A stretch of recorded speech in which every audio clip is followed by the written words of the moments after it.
Well, good morning everybody. So today you and me are going on a little adventure talking about the '89 Toyota 4Runner. In particular today we're going to be working on the rear wiper motor because when I got this thing it's pretty shelled out, pretty hard, pretty well gutted. As you can see up here we're missing the rear wiper blade. And that would be because somebody had took out this interior wiper switch and blew out the guts on it. As you can see, that's right there. That's the guts for this switch. As you know, if you've been watching all the shorts, the rear wiper did not work previously. Now it is in good working condition. The rear window is awesome, but this is still shelled out, so I'll show you what I got to fix this problem right here. Well, here's my small stash of parts. So we got a brand new rear window wiper switch, which will only take a minute to install. On top of that, we got this rear wiper blade. This came off a 2nd gen 4Runner, and there's actually a problem with this, and I'll show you that here in a minute. And then on top of that, we got a genuine Toyota rear wiper blade for this. So these are pretty particular wiper blade that go on here. They actually screw on, you don't just clip in. So I went ahead and got the right blade for it. But let's go ahead, take this switch and actually install it, and I'll see if we can get this old back window working again. So I'm just gonna kind of hope that I can reach up under here.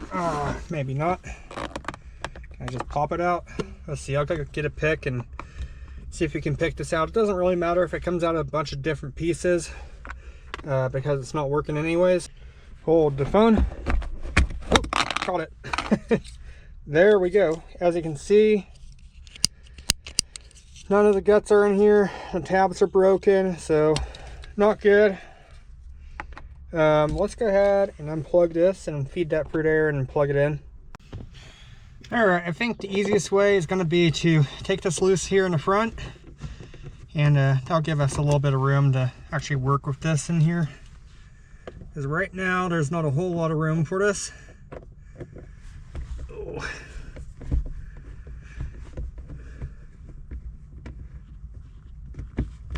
Alright, there's that. Go ahead and pull that up. Cool. So we can take our new switch, throw that on in there. Fits like a dream. Plugged in correctly. Now, should be able to throw the key in and test this out. So let's give it a whirl.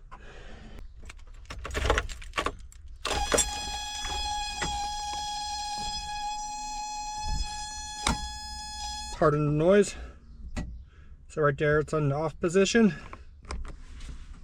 I don't know if you can hear it. We should be able to look. And as you can see, it's cycling through, which is great. That means all of that survived. So a big problem that I was having with this was the rear power window won't work if your rear wiper's not in off position. But because somebody had shelled this out, the back window wouldn't work, so had to hardwire it. It's all my handiwork right here. Somebody had actually chopped up the factory switch to bypass that, and I put everything back to stock. So let's go ahead and start working on our wiper blade, and I'll show you what's wrong with that. Okay, here we are with the wiper blade, and there is a very particular issue with this wiper blade.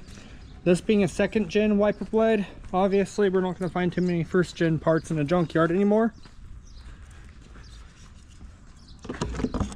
But here's the problem I'm experiencing. If you look right here, that does not fit in the stowaway position. So what I need to do is actually chop this and shorten it up just a hair, probably about a 1/4 inch shorter, and we'll be in business here. So let's go ahead, pull this thing apart, chop it, clean up, paint this, and put our new wiper blade on.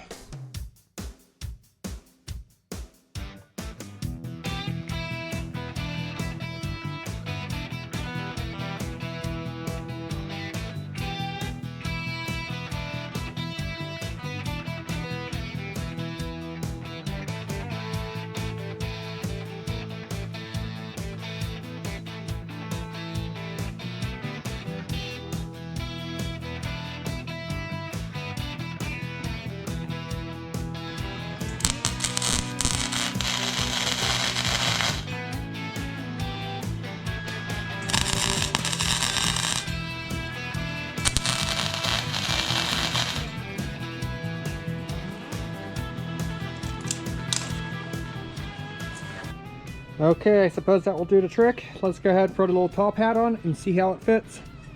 Okie dokie. Let's see what we got. Ooh. I think we have a winner. This is adjustable. That's all the way over that way, so I can bring it back just a hair. But I think that will do the job. Okay. Cool. Let's go ahead and paint this thing up and get it ready to go. All right.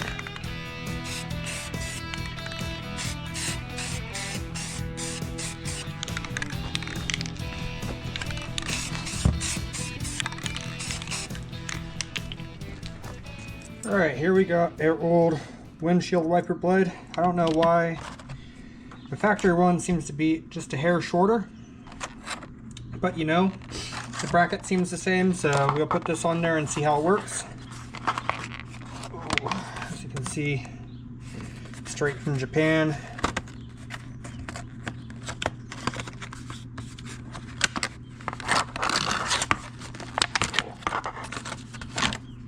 There we go. Kind of a unique design, if I do say so myself.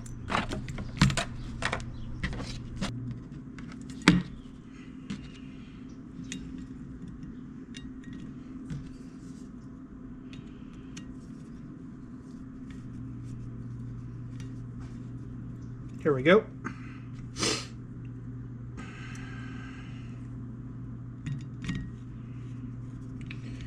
All right, good deal.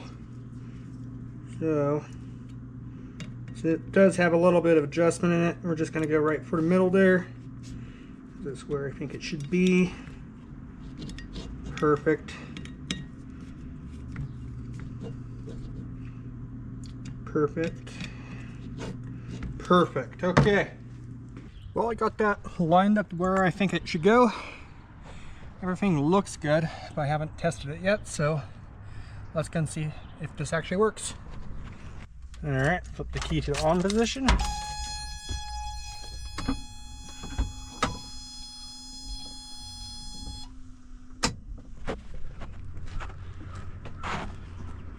Goes right back to where it should be.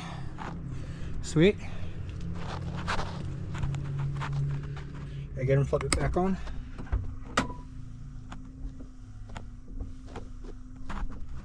Very cool. Nice, man. Back in business. Looking good too. Go ahead and wait for it to go back. Turn it off. Nice. Works like a dream. Well, I hope you enjoyed this little video working on this. I know it's nothing major, but sometimes it's little things in life that matter. I think right now I'm going to work on maybe washing off some of this mud and getting this cleaned up after our little trip. Also, it's kind of a mess in here too. Probably should get on top of the mess. So I got a couple Sparco R100 bucket seats for the old 4runner. Those are going to go in here really soon.